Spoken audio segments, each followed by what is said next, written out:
Hello everyone, परीक्षा junction के platform में आप सबको स्वागत है। मैं हूं एडुकेटर शरण्या खानरा और अभी लास्ट क्लास में हमने जो पानी से फैलते हैं वैसे बीमारियों के बारे में बात किया है।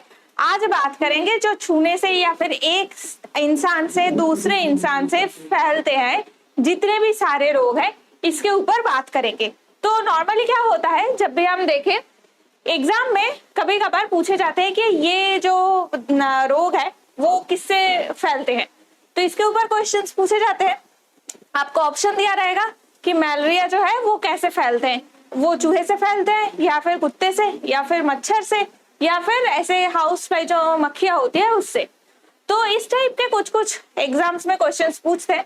अब आपको जानना तो बहुत जरूरी है कि ऐसे जो रोग है वो किस तरीके से होता है, और ऐसे रोग तो बहुत सारे तरीके से हो सकता है। कभी होता है कि जो मैमल्स होते हैं उससे होता है, जो सुअर है या फिर कुत्ते हैं, बिल्ली है, चूहे है, उस सब से होता है। कुछ कुछ ऐसे होते हैं जो मक्खियां, मधुमक्खियां या फिर मच्छरों से होते हैं। तो ऐसे अलग अलग चीजों के बारे में आज हम बात करेंगे। तो ये जो रोग है, जो डिसीजेस है, एक इंसान से दूसरे इंसान पे फैलते हैं, उसका नाम क्या है? उसका नाम है कम्युनिकेबल डिजीज। ओके, तो कम्युनिकेबल डिजीज क्या होती है? ऐसे रोग जो कोई भी माइक्रो ऑर्गेनिज्म से बनते हैं, चाहे वो वायरस है, बैक्टीरिया है, फंगस है, पैरासाइट है, और वो एक इंसान से दूसरे इंसान में या फिर एक इंसान को एनिमल से हो सकता है, ठीक है, या फिर आपको छूने से हो सकता है। अगर आपने जो कॉलेरा है उसके पेशेंट को छुआ है तो उसके बाद आपने हाथ साफ सफाई नहीं किया, या फिर जो चिकन पॉक्स होते हैं, अब पहले बहुत ज्यादा होता था, अब काफी कम हो गया है। तो चिकन पॉक्स जो होता है वो वायरस से होती है, पर अगर हम उस इंसान को छूते हैं तो हमें होने की चांसेस बढ़ जाता है।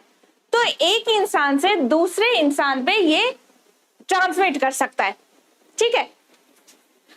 तो इसे इन्फेक्शियस डिजीज या फिर ट्रांसमिसेबल डिजीज भी बोला जाता है।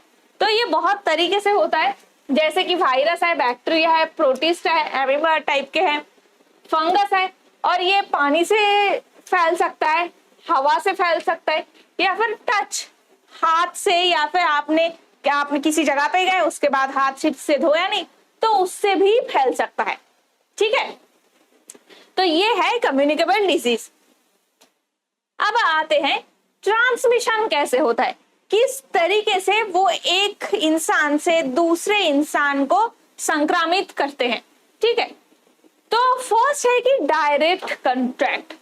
तो डायरेक्ट कांटेक्ट कैसे होती है? फिजिकल कोई भी कांटेक्ट, जैसे उसे टच करना, किस करना, कोई भी सेक्सुअल इंटरकोर्स हो सकता है। उस टाइम पे पैथोजेन जो माइक्रो ऑर्गेनिज्म है, जो रोग है, वो फैलता है, ठीक है। मतलब आपके फिजिकल टच की वजह से रोग फैल सकता है, ओके। तो this includes like sexually transmitted जो इन्फेक्शंस होते हैं, जैसे कि HIV है, सिफिलिस है, गोनोरिया है, या फिर ऐसा हो सकता है कि कॉलेरा है, चिकन पॉक्स है, वो सारे टच करने से फैलते हैं। तो droplets from coughing and sneezing also spread diseases through direct contact. तो कफिंग, मान लीजिए आप खांस रहे हैं, तो आपकी खांसी बहुत ज्यादा बढ़ गई, आपने जाके डॉक्टर को दिखाया। डॉक्टर को दिखाने के बाद आपको पता चला कि जो खांस रहे थे उनको टीबी है। तो अब वो बिना रुमाल लिए खांस रहे थे, अब उनके घर में एक दो और लोगों को इन्फेक्शन हो गया। कैसे?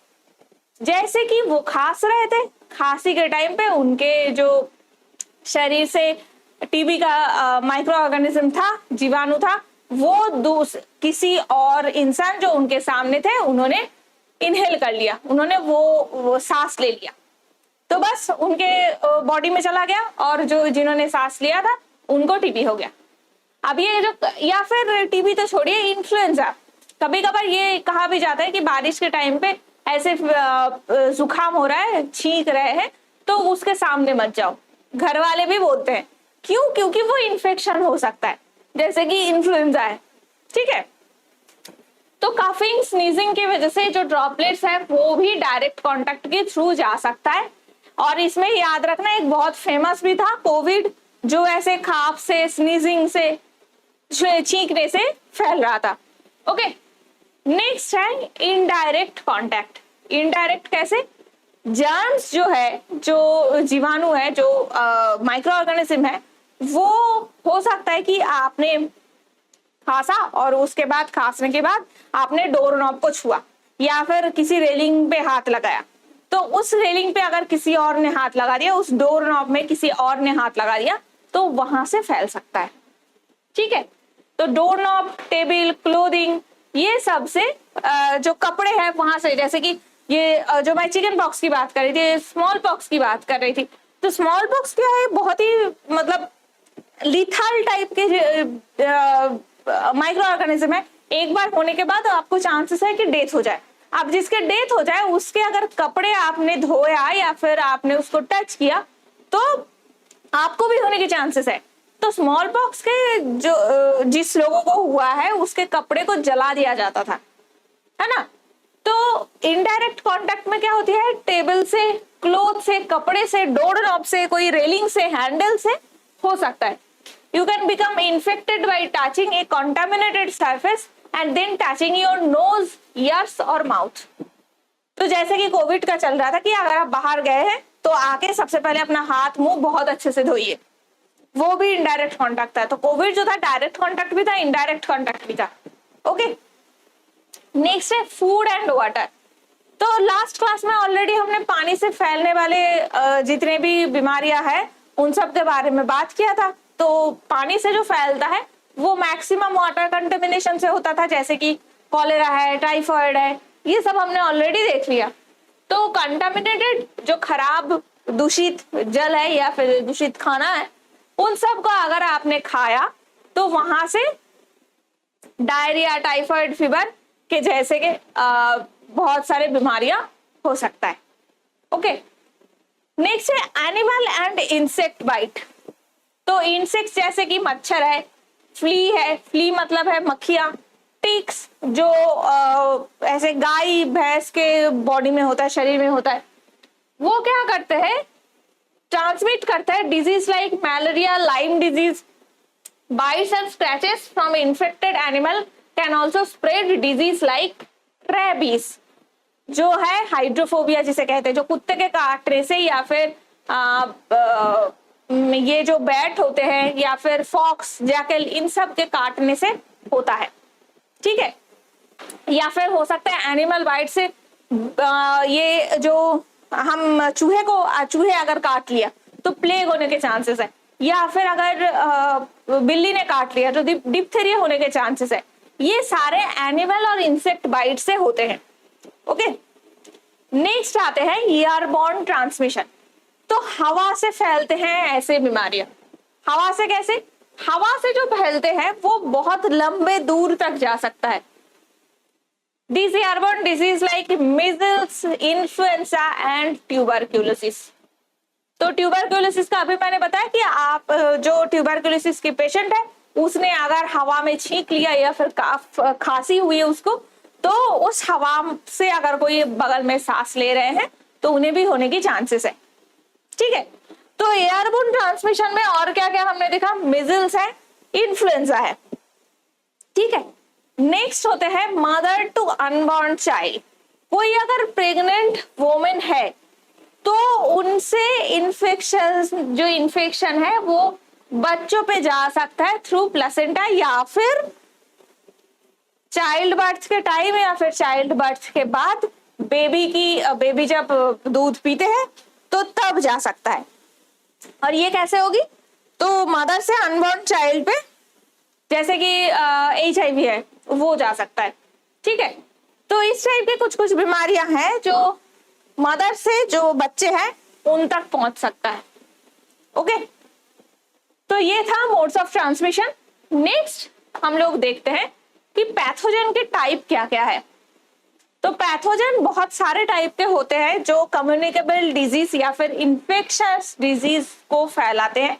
सबसे पहले उसमें से सबसे फेमस है वायरस। तो वायरस जो है, ये वायरस माइक्रोस्कोपिक पैथोजन है किसी होस्ट सेल, मतलब हमारे बॉडी में, हमारे शरीर में जो सेल है, जो कोश है, उस कोश के अंदर रहता है एंड बाद में उस कोश के अंदर उसकी मल्टीप्लिकेशन होती है एंड वहां से फैलता है। अब इसका एग्जाम्पल क्या है? कोविड-19 था, इन्फ्लुएंजा वायरस है ना, मिजल्स वायरस है, HIV है, ठीक है। तो वायरस बहुत सारे टाइप के हैं। नेक्स्ट आते हैं बैक्टीरिया। तो बैक्टीरिया क्या है?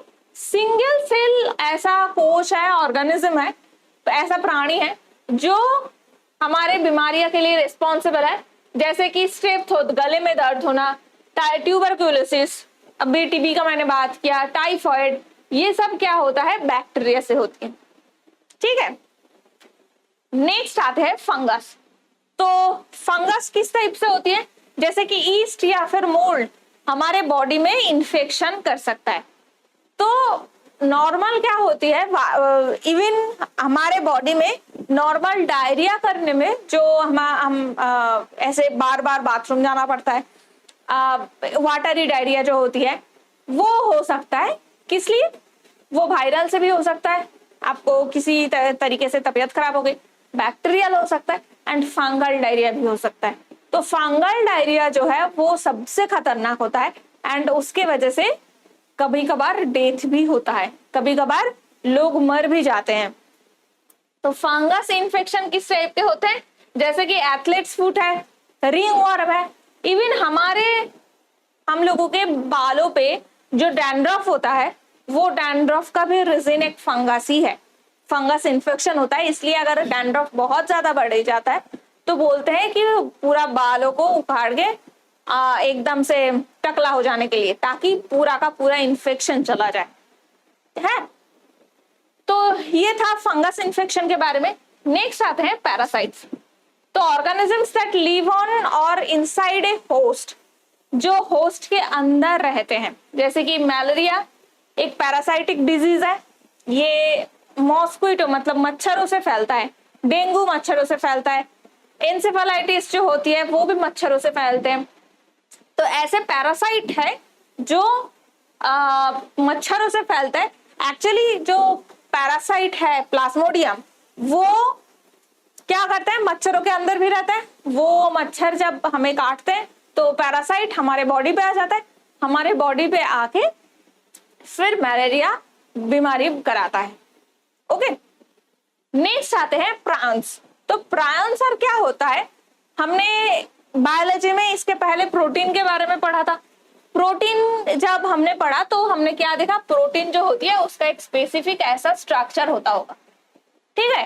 तो यही सेम प्रोटीन अगर उसकी फोल्डिंग ऐसे गलत हो गया, ठीक तरीके से नहीं हुआ, हर एक जो प्रोटीन होती है हमारे बॉडी में एक प्रॉपर फोल्ड करके रहती है। वो हमने पढ़ा था कि प्रोटीन जो सिंथेसिस होती है उसके बाद एक स्पेशल स्ट्रक्चर बनता है उसका, तभी वो प्रोटीन काम करता है। अगर वो प्रोटीन ठीक तरीके से फोल्डिंग नहीं हुई किसी म्यूटेशन के वजह से, तो उसे मिसफोल्डेड प्रोटीन कहा जाता है। मतलब ये फोल्डिंग है, ये फोल्डेड है, ये फोल्डेड प्रोटीन है, ये मिसफोल्डेड प्रोटीन है, मतलब ठीक तरीके से इसकी फोल्डिंग हुई नहीं है। तो वो जो मिसफोल्डेड प्रोटीन है वो कभी कभार हमारे बॉडी में इन्फेक्शन करवा सकते हैं, उसे प्रायन इन्फेक्शन कहा जाता है एंड वो भी कम्युनिकेबल है। जैसे कि बोवाइन स्पॉन्जिफॉर्म एन्सेफेलोपैथी, ये जो गाय भैंस होती है उनके जो ब्रेन है उसको इन्फेक्ट करता है। नाम क्या है इसका? Mad cow disease. ये भी कम्युनिकेबल है, ठीक है। तो ये कितने टाइप के पैथोजन है जो हमारे बॉडी में इन्फेक्शन कराता है वो हमने देख लिया। अब एक एक जो वायरस है उसके बारे में, वायरस के बारे में, बैक्टीरिया के बारे में जो बहुत ही कॉमन है और क्वेश्चंस पूछे जा सकते हैं एग्जाम में, उसके बारे में थोड़ा देख लेते हैं। जैसे कि राइनोवायरस। राइनोवायरस एक ऐसा ग्रुप ऑफ वायरस है जिसका काम सर्दी, खांसी, जुकाम कराना, ठीक है। ये सर्दी खांसी जुकाम का जो रीजन है राइनो वायरस होता है। सिम्टम क्या होती है, जैसे स्टाफी और रानी नोज, मतलब जुकाम में मोस्टली क्या होता है, एक नाक बंद हो गया है, एक नाक से पानी की तरह बह रहा है, यही होता है ना, सबको होता होगा। तो ये जो है स्टफी या रानी नोज या फिर गले में दर्द होना, सर दर्द होना, ये सब कुछ राइनो वायरस की वजह से होती है। ठीक है, तो राइनो वायरस इस तरीके से दिखता है। राइनो वायरस की जो इन्फेक्शन कैसे होती है, bye inhaling droplets containing rhino virus. तो हवा में ये फैल सकता है, जैसे कि कोई इंसान खांस रहे या फिर छींक रहे, वो उनको ये इन्फेक्शन हुआ था राइनो वायरस, वो राइनो वायरस इन्फेक्टेड है। अब नॉर्मली क्या हुआ, आप उनके साथ बात किए, सामने जाके बात किए, तो उस टाइम पे उन्होंने खांस लिया या फिर छींक लिया, तो आपके बॉडी में वो ड्रॉपलेट आ गया जिसके अंदर राइनो वायरस था, आपको इन्फेक्शन हो गया। ये सबसे आसान तरीका है इन्फेक्शन होने का। तो एक इंसान से दूसरे इंसान में खांसी या फिर छींकने की वजह से राइनो वायरस की इन्फेक्शन हो सकता है। ओके, तो सिमिलरली राइनो वायरस जो है वो स्प्रेड होता है by people touching their nose, eyes, mouth after touching items or surfaces that have come into contact with the virus। मतलब मान लीजिए कि आपने किसी जगह पे हाथ लगाया, कोई ऐसे डोरनॉब है या फिर रेलिंग है जिसका मैं बात कर रही थी, वहां पे किसी ने अब छींकने के बाद अपना हाथ लगा के गया था या फिर खांसने के बाद ऐसे ही हाथ लगा के गया था, आपको नहीं पता, आपने उस पे हाथ रख लिया और उसी हाथ को आपने अपने मुंह पे, नाक पे या फिर आंख में लगा लिया। तो तब क्या था, जो ड्रॉपलेट वो सरफेस पे था, इनडायरेक्टली वो आपके बॉडी पे आ गया। आइदर ये डायरेक्ट कांटेक्ट के थ्रू आ सकता है या फिर इनडायरेक्ट कांटेक्ट के थ्रू आ सकता है। ठीक है, तो ये आपको याद रखना पड़ेगा कि ट्रांसमिशन क्या होता है, आइदर डायरेक्ट हो सकता है या फिर इनडायरेक्ट हो सकता है। ठीक है, तो डायरेक्ट और इनडायरेक्ट ये दोनों टाइप से राइनो वायरस की स्प्रेडिंग हो सकती है। नेक्स्ट आते हैं कोरोना वायरस। तो कोरोना वायरस के बारे में ऑलरेडी आप लोगों को बहुत सारा नॉलेज होगा। तो कोरोना वायरस नॉर्मली क्या होता है, ये एक ग्रुप ऑफ वायरस है जो हमारी रेस्पिरेटरी सिस्टम को अटैक करता है। जैसे कोविड-19 उस ग्रुप के वायरस का एक टाइप है। इसके अलावा इन्फ्लुएंजा जो है या फिर सार्स कोविड-2, ये भी जो है इस वायरस का एक एक एग्जाम्पल है। ठीक है, तो कोरोना वायरस की जैसा ये जो फर्स्ट वेव आया, सेकेंड वेव आया, थर्ड वेव आया, हमारे इंडिया में कोई एक टाइप का वेरिएंट आया, फ्रांस में कोई एक टाइप का आया, चाइना में कोई एक टाइप का आया, तो ये जितने भी सारे वेरिएंट है ये एक ही वायरस ग्रुप का अलग अलग वेरिएशन है। ठीक है, तो कोरोना वायरस जो है मोस्टली क्या होती है, कॉमन कोल्ड एंड फ्लू की सिम्टम्स होती है। और कुछ कुछ वायरस का जैसे कि कोविड-19 था, उसका बहुत ज्यादा ही बड़ा सीवियर आउटकम था। बाकी नॉर्मली कोल्ड एंड फ्लू जैसा सिम्टम होता है। ठीक है, तो ये है कोरोना वायरस। आप लोगों ने जरूर ये फोटो तो देखा ही होगा। ये जो आउटर कवर है, ये आउटर कवर को कैप्सूल कहा जाता है। This outer cover is called capsule. Okay, और ये जो है ऊपर थोड़ा उठा उठा सा है, दिस इज कोरोना। तो नाम किस लिए कोरोना वायरस आया कि इसके जो कैप्सूल है, कैप्सूल के ऊपर ये जो छोटा छोटा उठा उठा सा है, इसे कोरोना कहा जाता है। ये क्यों कोरोना कहा जाता है, इसका जो स्ट्रक्चर है देखने में सान के कोरोना जैसा है। आई होप सान या फिर सूरज के बारे में आप लोगों ने जियोग्राफी में पढ़ा होगा कि जो सन होता है उसका एक इनर लेयर होती है, एक आउटर कोरोना होता है, जिससे बहुत कंटिन्यूअसली ऐसे सनलाइट्स निकालते रहते हैं और टेम्परेचर भी बहुत ज्यादा होता है कोरोना में, है ना। तो सोलर स्टॉर्म यहाँ पे कोरोना पे दिखता है, सोलर फ्लेयर्स निकलते हैं कोरोना से। तो ये जो उठा उठा सा कंटिन्यूअसली सन से सूरज से उठता रहता है, ये एक टाइप से इस वायरस के साथ मैच करता है, सिमिलर दिखता है, इसीलिए इसे कोरोना कहा जाता है। ठीक है, नेक्स्ट आते हैं influenza virus.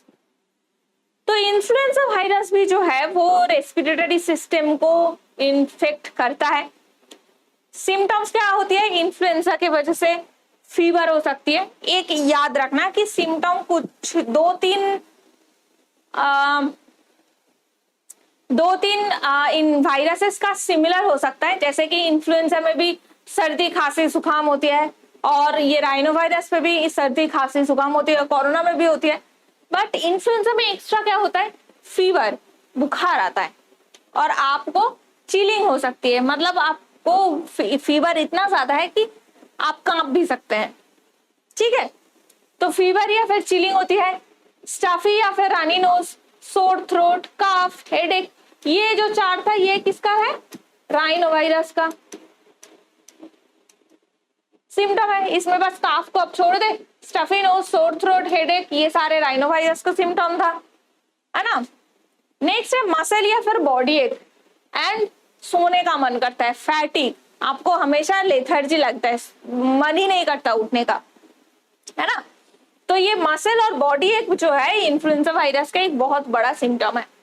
Okay, a person can catch influenza bye inhaling droplets. तो ये ड्रॉपलेट्स डायरेक्टली राइनो वायरस की तरह ये इनहेल कर सकते हैं, तो मतलब ये डायरेक्ट कांटेक्ट है। और या फिर किसी चीज को टच करके उसके बाद आपने अपने आंख में, कान में या फिर नाक में, मुंह में लगा लिया, तो वो है इनडायरेक्ट।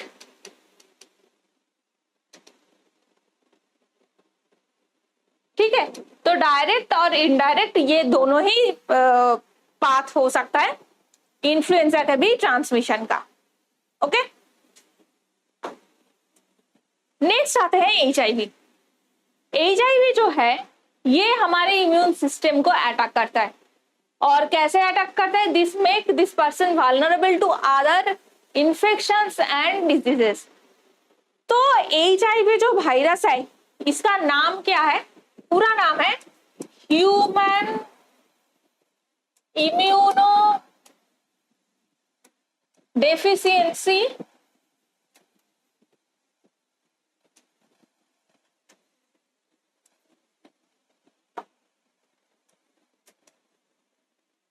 वायरस। मतलब ये क्या करता है? हमारे बॉडी में जो इम्यूनिटी सिस्टम है उस इम्यूनिटी सिस्टम को ये खराब करने लगता है। तो इम्यूनिटी अगर नहीं होगा तो क्या होगा? तो जितना भी इन्फेक्शन नॉर्मली हल्का सा होता था या फिर ठीक से हुआ ही नहीं, क्योंकि हमारे बॉडी का जो इम्यून सिस्टम है उसने मार दिया। अगर ऐसा सिचुएशन नॉर्मल टाइम पे होता था, अगर ऐसा आपको HIV का इन्फेक्शन हो गया तो क्या हो सकता है कि कोई भी छोटा ही इन्फेक्शन क्यों ना हो, वो आपको बहुत ही बड़ा कंडीशन में हो जाएगा। मतलब अगर आपको हो सकता है कि सर्दी खांसी भी हुई है तो भी बहुत बड़ा हो जाएगा, क्योंकि हमारी बॉडी की जो इम्यूनिटी है वो काम ही नहीं कर रहा है। HIV वायरस जो है ये बॉडी की इम्यून सिस्टम को काम करने के लिए रोक देता है। ओके, तो ये है HIV virus. A person can contact HIV as a result of contact through blood or other blood body fluids। तो इसमें क्या होती है? HIV का इन्फेक्शन होता क्या है? आइदर किसी का हाथ, किसी के कोई ऐसा HIV पॉजिटिव इंसान है जिनको HIV हुआ है और वो आपके साथ बात कर रहे थे या फिर आपसे टाइम स्पेंड किया, तो आपके बॉडी फ्लूइड, कोई भी टाइप का बॉडी फ्लूइड, ब्लड हो सकता है, सेक्सुअल फ्लूइड हो सकता है, आपके जो मुंह में हमारे सलाइवा होती है वो सलाइवा भी है, कुछ भी है, उसके बॉडी के वो कोई बॉडी फ्लूइड के साथ हमारे बॉडी के कोई बॉडी फ्लूइड के साथ अगर मिक्सिंग हुई तो HIV होने के चांसेस है। बोल रहे सर?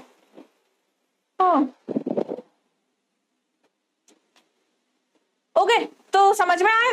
तो कैसे होता है कि कोई HIV पॉजिटिव इंसान है, उसके शरीर की बॉडी फ्लूइड हमारे शरीर के किसी बॉडी फ्लूइड के साथ मैच करना है, और इसमें सेक्सुअल इंटरकोर्स ही होगी ऐसा कोई भी जरूरत नहीं है। ऐसे बहुत सारे डॉक्टर्स को भी होते हैं जो HIV पेशेंट को ऑपरेशन करा रहे थे, और ऑपरेशन के बाद जो निडल है वो हाथ में चुभ गया, उन्हें पता नहीं था। इस ऐसे भी होता है, कभी ऐसा भी मिला है कि जो आप बाहर जाके फ्रूट चाट खा रहे हैं, तो जो दुकानदार फ्रूट चाट बना रहा था उसका हाथ कटा हुआ था और उसको HIV था, आपने खाया, आपको हो गया। तो ऐसे बहुत सारे अलग अलग तरीकों से HIV हो सकता है। पेशेंट अगर HIV पॉजिटिव है तो ऐसा नहीं कि उसको देखते ही अरे इसके तो हुआ होगा, इस टाइप के कोई जजमेंट नहीं करना, क्योंकि हमें नहीं पता कि किस किस तरीके से हो सकता है। ओके, तो और एक चीज, HIV के जो वायरस है वो छूने से नहीं फैलता। आपके बॉडी फ्लूइड उसके बॉडी फ्लूइड के कांटेक्ट में आना है तब ही होगा। और ऐसा भी होता है कि मां से बच्चे पे भी हो सकता है। अगर कोई प्रेग्नेंट महिला को HIV हुई है तो हो सकता है कि उसके बच्चे को भी हो जाए, हो सकता है वो बच्चे जन्म से ही HIV पॉजिटिव है। बट अगर पहले से पता चल जाए तो HIV को कंट्रोल किया जा सकता है। अनट्रीटेड कंडीशन में अगर रहा, अगर सही टाइम पे उसकी प्रॉपर ट्रीटमेंट नहीं हुई है, तब जाके एड्स हो सकता है। अब एड्स क्या होती है? एड्स है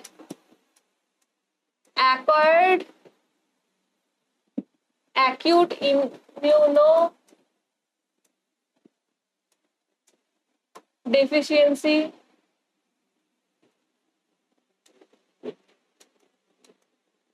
एक्यूट इम्यूनोडेफिशिएंसी डिजीज। तो ये तब जाके डिजीज पे चेंज हो गया। ठीक है, तो HIV की जो डेवलपमेंट होती है, HIV की जो रोग होती है वो बहुत सारे स्टेजेस में होती है।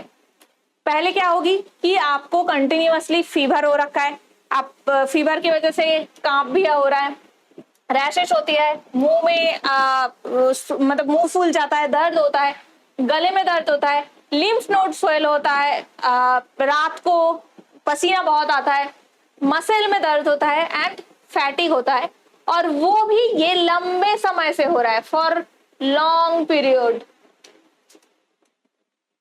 इवन आपको अगर HIV हुई है या फिर किसी इंसान को अगर HIV हुई है तो ऐसा नहीं कि आपको जल्दी पता चल जाएगा, कम से कम 2 साल टाइम लगता है पता चलने में कि HIV हुई है, क्योंकि उसकी जो विंडो पीरियड है, विंडो पीरियड का मतलब क्या होता है? कोई भी वायरस या बैक्टीरिया, कोई भी पैथोजन हो, हमारे बॉडी पे जाने के बाद जिस टाइम पे उसकी इन्फेक्शन हमारे बॉडी में पता चलता है, इसके बीच का जो टाइम है उसे विंडो पीरियड कहा जाता है। HIV के लिए विंडो पीरियड काफी लंबा है, 1-2 साल तक भी हो सकता है, उसके बाद ही पता चलता है। ओके, तो HIV के लिए अभी रिसेंटली कोई क्योर नहीं है, बट नॉर्मली ऐसा मेडिकेशन होता है जिसके वजह से उसे कंट्रोल किया जा सकता है, या फिर डिटेक्शन के अंदर रह सकते हैं, जो मतलब जो इन्फेक्शन है वो बहुत ही मिनिमम लेवल पे होगी। ठीक है, अगर इसका ट्रीटमेंट नहीं हुई तो HIV can develop into AIDS. Okay, जो अभी मैंने बताया। नेक्स्ट आते हैं, जो अदर मेडिकेशंस हैं वो एक इंसान को हेल्प कर सकता है HIV कांटेक्ट होने के बाद, किसी इंसान को हेल्प कर सकते हैं, तो मतलब वो प्रिवेंशन के लिए हो सकता है। People at high risk of HIV and those believe they may have exposure to it should speak with their primary health professionals। मतलब क्या है कि अगर आपको आपकी HIV डिटेक्ट हुई है या फिर आपको लगता है कि हो सकता है आपको एक्सपोजर हुई होगी, अगर ऐसा सिचुएशन है तो तुरंत जो मेडिकल आपके प्रोफेशनल है, जो आपके डॉक्टर है, सीधा उनसे जाके बात करनी चाहिए। ओके, तो ये था HIV के बारे में, ये कम्युनिकेबल डिजीज पे आते हैं।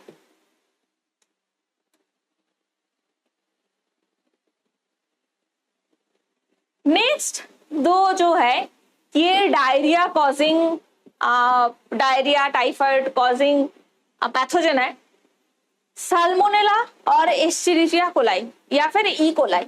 ये दोनों टाइप के अलग अलग बैक्टीरिया है जो हमारे डाइजेस्टिव सिस्टम को इन्फेक्ट करता है। तो ये दोनों ही बैक्टीरिया जो है हमारे बॉडी के जो डाइजेस्टिव सिस्टम है, जो जहां पे हमारे खाना पचता है, उसको इन्फेक्ट करता है। साल्मोनेला जो है, साल्मोनेला की साइंटिफिक नेम है साल्मोनेला टाइफी। ये जो टाइफी है ये टाइफॉइड की कॉज करता है। ओके, तो ये टिपिकली कैसे स्प्रेडिंग होती है? खराब खाना, कोई भी खराब खाना, जैसे कि अच्छे से नहीं पकाया गया कोई मांस है या फिर अंडा है, मीट्स एंड एग्स, वहां से हो सकता है। अगर सही तरीके से धोया नहीं गया ऐसा फ्रूट है, वेजिटेबल है, या फिर पानी का सोर्स कंटामिनेटेड है, ऐसा अगर सिचुएशन है तो आपको साल्मोनेला इन्फेक्शन होने के चांसेस है। ओके, साल्मोनेला और किस तरीके से स्प्रेड हो सकती है? Can contact with live animals, जो डोमेस्टिक एनिमल्स होता है जो हम घर में रखते हैं, जैसे कि चिकन है, उसके थ्रू भी एक इंसान से दूसरे इंसान के कांटेक्ट पे ये फैल सकता है।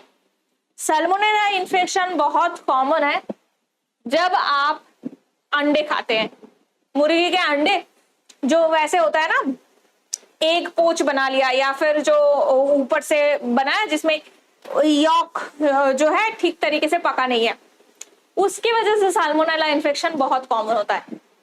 ठीक है, तो बेसिकली बारिश का जो टाइम होता है उस टाइम पे नॉर्मली देखा जाए कि कोई भी इन्फेक्शन बहुत जल्दी हो जाता है, तो उसके वजह से एटलीस्ट बारिश के टाइम पे ये जो खाना होता है ये हाफ कुक्ड या फिर सही तरीके से ना पकाया हुआ खाना नहीं खाना चाहिए। ओके, तो सम सिम्टम्स कैसे कैसे होता है, जैसे एब्डोमिनल क्रैम्प्स, बहुत ही दर्द होता है पेट में, डायरिया होता है, फीवर होता है एंड हेडेक, सर दर्द भी होता रहता है। ठीक है, तो ये था बैक्टीरियल डायरिया, ये बैक्टीरियल डायरिया का एग्जाम्पल है। बैक्टीरियल डायरिया का ये दोनों एग्जाम्पल है, salmonella typhi and E coli. Okay,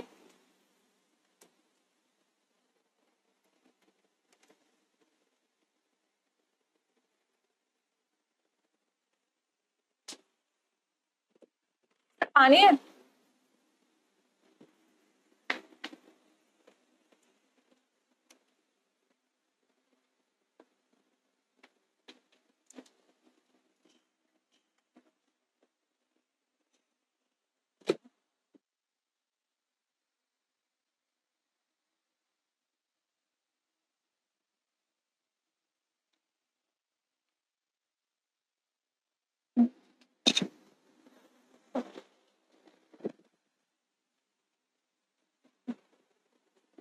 अब नेक्स्ट आते हैं ट्यूबरक्यूलोसिस पे। तो ट्यूबरक्यूलोसिस जो है ये एक बैक्टीरियल इन्फेक्शन है जो प्राइमरीली अटैक करता है हमारे लंग्स को। तो हमारे लंग्स में क्या होती है, ये जो ट्यूबरक्यूलोसिस का माइको ऑर्गेनिज्म है, बैक्टीरिया है, माइकोबैक्टीरियम ट्यूबरक्यूलोसिस, नाम क्या है? माइकोबैक्टीरियम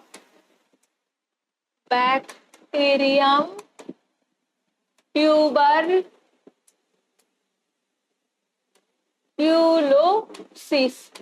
ये है बैक्टीरिया का नाम।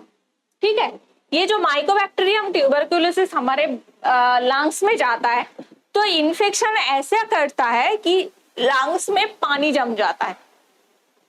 ठीक है, तो ये पानी जमने की वजह से क्या होती है, बेसिकली सिम्टम्स क्या क्या होगी? कंटिन्यूअसली कफिंग होती है फॉर मोर देन 3 वीक्स, 3 हफ्ते से ज्यादा कंटिन्यूअसली खांसे जा रहे हैं।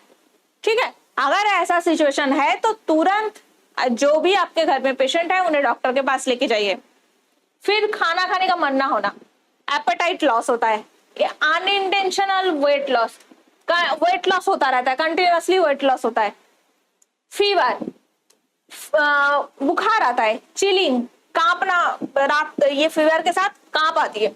एंड नाइट स्वेट्स, रात को सडनली गर्मी लगने लगता है, पसीने आता है, ये सारे है ट्यूबरकुलोसिस का सिम्टम।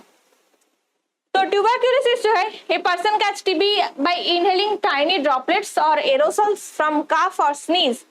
तो अगर ये इन्फेक्शन पेशेंट है, ये टीबी का पेशेंट है, अगर इनके बगल में, इनके साइड में, सामने कोई इंसान रहा है जिसके सामने इन्होंने छींक लिया या फिर खांस लिया, तो टीबी होने की चांसेस है। और ये टीबी का इन्फेक्शन इतना सीवियर होता है कि कभी कभार कोई भी आप एंटीबायोटिक यूज कर ले तो उसके बाद भी ये टीबी का इन्फेक्शन नहीं जाता है, उसे सुपर बग्स कहा जाता है। ये एंटी बैक्टीरियल रेजिस्टेंट बैक्टीरिया का एक बहुत ही अच्छा एग्जाम्पल है, जहां पे जितने भी हमारे नॉन जान पहचान के एंटीबायोटिक है वो कोई काम नहीं करता, एंड जो पेशेंट है उनको वो मरते ही है। ठीक है, तो इसीलिए टीबी पेशेंट से बहुत संभाल के रहना होता है। अब आते हैं रिंगवर्म। तो रिंगवर्म जो है एक बहुत ही कॉमन फंगल इन्फेक्शन है, स्पेसिफिकली रेनी सीजन में ये कंटिन्यूअसली होता रहता है।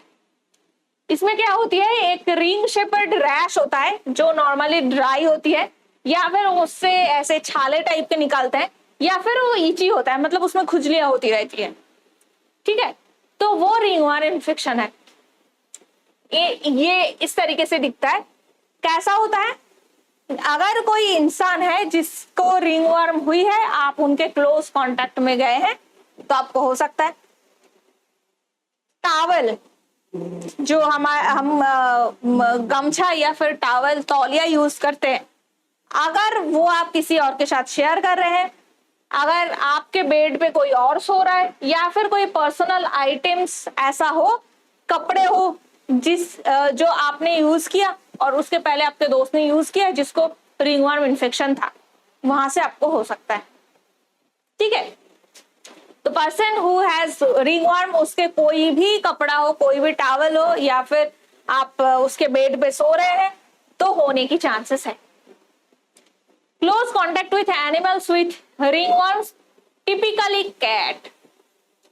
बिल्लियों के पास अगर आप बहुत पास गए और उस बिल्ली को रिंगवर्म का इन्फेक्शन था, अगर आप उसके पास गए तो वहां से हो सकता है। कभी कभार देखा जाए कि बहुत ऐसे एनिमल प्रेमी होते हैं, पशु प्रेमी होते हैं, जो एकदम से गोद में उठा के सीधा मुंह पे मतलब ऐसे ही किस करने लगे, या फिर पकड़ के खिलाने लगे। बिल्लियों को भी करते हैं, कुत्ते को भी करते हैं, बट उन्हें ये पता नहीं होता कि उनके जो डिजीज है वो अगर हमें हो जाए तो फिर बहुत दिक्कत हो सकती है हमें।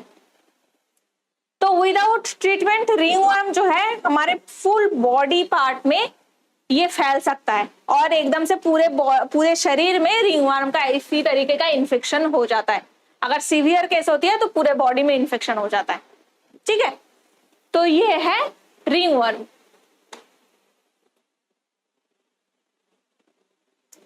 नेक्स्ट आते हैं एथलेट्स फुट के बारे में। तो एथलेट्स फुट क्या है, ये एक बहुत ही कॉमन फंगल इन्फेक्शन होता है जो हमारे पैर के स्किन को इन्फेक्ट करता है।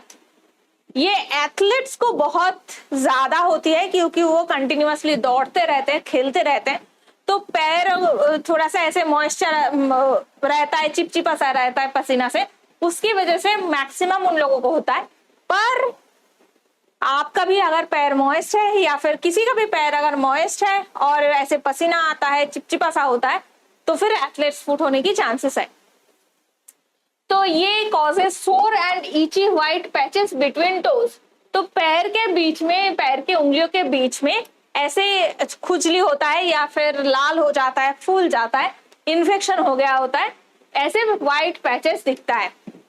People can contact athletes foot through direct contact with someone जिसको फंगस इन्फेक्शन हो रखा है। तो ये आपको याद रखना है कि ये फंगस इन्फेक्शन है। ठीक है, ये फंगस इन्फेक्शन से होता है। तो ये फंगस इन्फेक्शन अगर किसी को पहले से हो रखा है और आप उसके क्लोज कांटेक्ट में गए, आपको हो सकता है। Okay, for example an individual might contact athletes foot after walking barefoot in locker room, shower, swimming pool. Yes, अगर आपको नहीं पता कि आपके जो स्विमिंग पूल है या फिर लॉकर है उसमें किसी को एथलीट्स फुट हुई है, आप स्पोर्ट्स पर्सन है, आप ऐसे ही खाली पैर थोड़ा सा ही जाना है बोल के चले गए, तो हो सकता है कि उसके पहले उसी जगह पे कोई एक इंसान बैठा था जिनका एथलीट्स फुट हो रखी है, तो वहां से भी आपके पैर में इंफेक्शन हो सकता है। ठीक है, तो ये आपको याद रखना है, एथलीट्स फुट एक बहुत ही कॉमन फंगल इन्फेक्शन है जो स्पोर्ट्स पर्सन को तो होता भी है, कॉमन इंसान को भी हो सकता है। नेक्स्ट आते हैं मलेरिया। तो मलेरिया या फिर मच्छर से होने वाले जो डिजीज है उसके बारे में हम डिटेल्स में बात तो करेंगे ही, आज थोड़ा सा जान लेते हैं। मलेरिया जो है प्रोटोजोआ की वजह से हो सकता है। ये प्रोटोजोआ का नाम क्या है? प्लाज्मोडियम। प्लाज्मोडियम प्रोटोजोआ के 4 स्पीसीज है जिसकी वजह से अलग अलग टाइप के मलेरिया होता है। ठीक है, जैसे कि प्लाज्मोडियम फेल्सीफेरम मलेरिया होता है, प्लाज्मोडियम वाइवेक्स जो नॉर्मल मलेरिया होता है, प्लाज्मोडियम ओवल ये एक स्पेशल टाइप का मलेरिया है। तो ये जो मलेरिया है वो प्लाज्मोडियम प्रोटोजोआ की वजह से होती है। ओके, ये प्लाज्मोडियम है क्या? सबसे पहले तो ये पैरासाइट है। पैरासाइट जो है प्राइमरीली मच्छर के काटने से, मॉस्किटो बाइट से हमारे बॉडी पे आता है।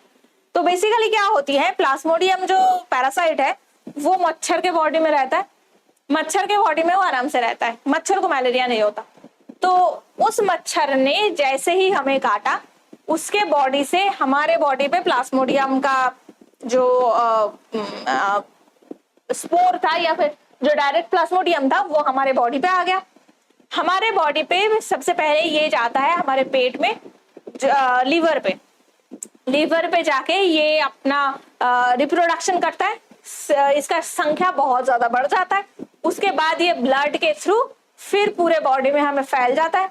पूरे बॉडी के फैलने के बाद नॉर्मली क्या होता है कि जो हमारे बॉडी में ब्लड वेसल्स है वो उसके ब्लड के साथ साथ वो पूरे स्किन के ऊपर तक आ गया, स्किन के नीचे तक आ गया पूरा।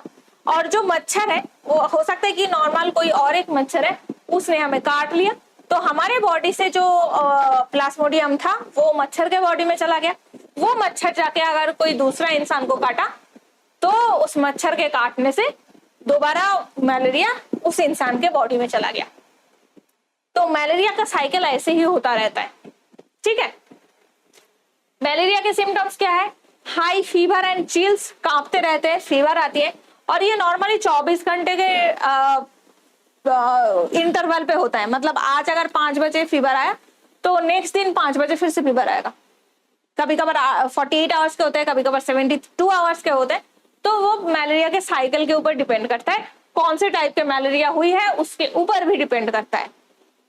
ठीक है, साथ साथ में हेडेक होती है, सर दर्द होता है बहुत ज्यादा, वोमिटिंग, उल्टियां होती है, डायरिया होती है एंड मसल पेन, बहुत ज्यादा मसल पेन होती है। ठीक है, तो विदाउट ट्रीटमेंट मलेरिया अगर आप ट्रीटमेंट बिना किए रख देते हैं तो डेथ तक भी हो सकता है। वैक्सीनेशन प्रोग्राम जो है ये मलेरिया के लिए इफेक्टिव है। सिमिलरली मलेरिया के साथ साथ और एक बहुत फेमस ये बारिश के टाइम पे होता है वो है डेंगू। वो भी मलेरिया जैसा ही मच्छर से ट्रांसमिट होता है, उसके बारे में भी डिटेल्स में हम बात करेंगे। ठीक है, नेक्स्ट आता है लाइम डिजीज। तो लाइम डिजीज क्या होती है? ये टीक से होती है। टीक क्या होती है? ये एक टाइप का पैरासाइट है जो हमारे बॉडी पे आता है, काटते हैं, और काटने के बाद ये जो लाइम डिजीज है उसका जितने भी इन्फेक्शन है वो ह्यूमन के पास चला जाता है। ये most common carrier spread disease है इन यूनाइटेड स्टेट्स। तो हमारे लिए बहुत कॉमन कैरियर स्प्रेड कौन सा है? एक तो है रेबीज, जो कुत्ते के काटने से होता है, एक है मच्छर के काटने से, जो अभी हमने पढ़ा मलेरिया है, डेंगू है, चिकनगुनिया है। तो ये सारे ट्रॉपिकल डिजीज है। ओके, तो बैक्टीरिया क्या होती है? बैक्टीरिया का नाम है बोरेलिया। तो ये बोरेलिया आपको नाम याद रखना होगा। तो ये लाइव डिजीज की कॉज है, और बोरेलिया मायोनी जो है इसकी वजह से भी डिजीज हो सकता है। तो आपको बोरेलिया नाम याद रखना होगा ये लाइम डिजीज के लिए। सिम्टम क्या होती है? हेडेक, सरदर्द, फैटिग, फीवर और स्किन रैश। तो स्किन रैश हमने ऑलरेडी देख लिया, टिक के वजह से होती है। इवन लाइम डिजीज के वजह से एक तो जॉइंट में, हर एक जॉइंट में पेन होता है, हार्ट में पेन होता है, दर्द होता रहता है, नर्वस सिस्टम तक ये इन्फेक्ट कर सकता है अगर ट्रीटमेंट नहीं हुआ है तो। ठीक है, और ये टिक के वजह से, या फिर जो बेड बग्स होते हैं, या फिर जो जुए होते हैं, ये सारे एक टाइप के क्या होते हैं, एक एक माइक्रो ऑर्गेनिज्म से फैलने वाले डिजीज हैं। तो अगर इसको ठीक टाइम पे आप ट्रीटमेंट नहीं किया है तो लाइम डिजीज की वजह से डेथ भी हो सकता है। ओके, तो ये था लाइम डिजीज। नेक्स्ट आते हैं प्रिवेंशन स्ट्रेटेजी। तो इन सब से बचने का तरीका क्या है? सबसे पहले तो है वैक्सीनेशन। आपको कोई भी वैक्सीन जो है ये मिस नहीं करना है।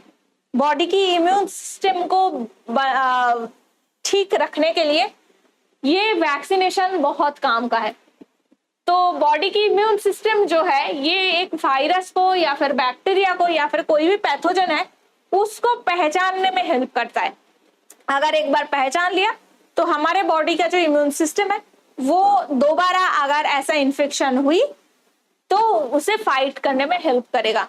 सीधी बात है वैक्सीन। ओके, नेक्स्ट आते हैं हाइजीन प्रैक्टिस। तो हाइजीन प्रैक्टिस मतलब यही कि आपको सही टाइम पे हाथ धोना है, हाथ पैर धोना है। अगर बाहर कहीं गए हैं तो वहां से आने के बाद तुरंत हाथ पैर धोइए। किसी और के साथ कपड़े या फिर जो तौलिया है या फिर बिस्तर है उसको शेयर ना कीजिए। तो hand wash with soap and water and सही हाइजीन मेंटेन करना, मतलब ठीक टाइम पे और हर दिन नहाना, साफ सफाई करना, जिस घर पे आप रह रहे हैं उसको साफ सफाई करना, ये बहुत ही अच्छा प्रैक्टिस है। और ये आपको करना है अगर आपको कोई इन्फेक्शन नहीं चाहते हैं तो। नेक्स्ट है सेफ फूड प्रिपरेशन। तो खाने के लिए जो हमारे फ्रूट्स होते हैं या फिर जो सब्जियां होती हैं, मीट होते हैं, मांस मच्छियां होती है, उन सबको सही तरीके से हैंडल करना है। उसको जिस टेम्परेचर में रखने के लिए कहा जाता है उसी टेम्परेचर में रखिए। अगर वो खराब हो रहा है तो उसको जल्दी आप जितना खराब हुई है उसको काट के सब्जी बना लीजिए, खा लीजिए। से सही तरीके से कुकिंग करने की जरूरत है। रॉ मीट और पकाया हुआ मीट दोनों को साथ में कभी नहीं रखना। जो घर में सब्जियां के लिए चाकू होती है, फ्रूट्स के लिए चाकू होती है, उसके साथ मीट काटने की चाकू को यूज नहीं करना। तो ये सारे होते हैं सेफ फूड प्रैक्टिसेस। तो खाना बनाने से पहले खाने को हैंडल करना भी एक टाइप का साइंस है। तो हैंडलिंग, कुकिंग और स्टोरिंग के टाइम पे ध्यान रखना है ताकि फूड बोर्न कोई भी डिजीज ना हो। जैसे कि कच्चा अंडा खाना बहुत ही खराब एक प्रैक्टिस है, क्योंकि साल्मोनेला इन्फेक्शन के चांसेस बहुत होते हैं। नेक्स्ट है वेक्टर कंट्रोल। वेक्टर कंट्रोल कैसे? वेक्टर किसे कहा जाता है? जैसे कि मलेरिया इन्फेक्शन जो होते हैं उसके लिए कौन रेस्पॉन्सिबल है? प्लाज्मोडियम रेस्पॉन्सिबल है। बट होता किसके वजह से है? मच्छर के काटने की वजह से होती है। वैसे ही रेबीज वायरस है, बट हाइड्रोफोबिया कैसे होती है? कुत्ते के काटने से। तो ये मच्छर, कुत्ते, बिल्लियां, कोविड का जो बैट था, ये सारे के सारे वेक्टर है। मतलब इसको कभी इन्फेक्शन नहीं होता है, बट इसके काटने के बाद आपको इन्फेक्शन हो सकता है। तो उसके लिए क्या करना है? बारिश का महीना चल रहा है, मलेरिया डेंगू बहुत ज्यादा होता है। ये आप दिल्ली में रहे या फिर किसी भी देश के किसी भी प्रांत में रहे तो चांसेस तो है। उसके लिए मच्छरदानी यूज करना, या मॉस्किटो रिपेलेंट या फिर इंसेक्ट रिपेलेंट जो भी होता है उसको यूज करना। ऐसे ही खुले एक जगह पे पानी रख देना, ना रखना, उसको साफ सफाई करके रखना, ये सारे हैं वेक्टर कंट्रोल। तो जो रोग के लिए जो रीजन है, जिस चीज के वजह से, काटने की वजह से या फिर जिस भी चीज के वजह से हो रहा है, उसको कंट्रोल रखना। ठीक है। नेक्स्ट है सेफ सेक्स। ये सेक्सुअली ट्रांसमिटेड जितने भी इंफेक्शन है उसको ट्रांसमिशन के लिए हेल्प करता है, उसके ट्रांसमिशन को कम करने के लिए हेल्प करता है। जैसे कि कॉन्डोम यूज करना है, या फिर जो सेक्सुअली ट्रांसमिटेड इंफेक्शन है उसके लिए कंटिन्यूअसली चेकिंग करते रहना, ये सारे हैं प्रिवेंशन के और एक मेथड। नेक्स्ट है स्टेइंग होम व्हेन सिक। अगर आपकी तबीयत खराब हो रही है, अगर आपको जुकाम हो रही है, फीवर हो रही है, या फिर छींक रही है, खांस रही है आप, तो घर पे रहे, बाहर जाके घूमना नहीं होता है। अगर किसी क्लोज्ड जगह है तो बिल्कुल ही नहीं जाना है, जैसे कि सिनेमा हॉल है या फिर मॉल है, या फिर एक जगह पे बाकी सारे दोस्तों के साथ एसी में बैठे रहे।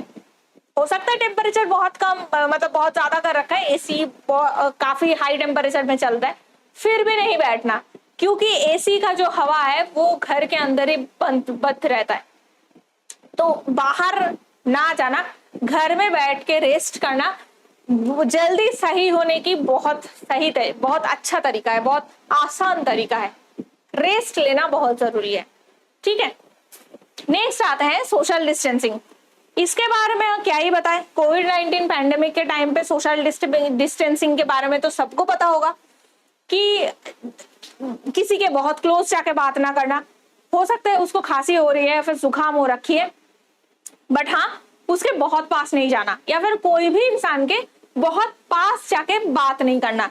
एक डिस्टेंस आप मेंटेन कीजिए, अगर आप बात कर रहे हैं तो भी एक थोड़ा डिस्टेंस, मतलब आधे या फिर एक हाथ के डिस्टेंस तो मेंटेन करना भी चाहिए। ठीक है।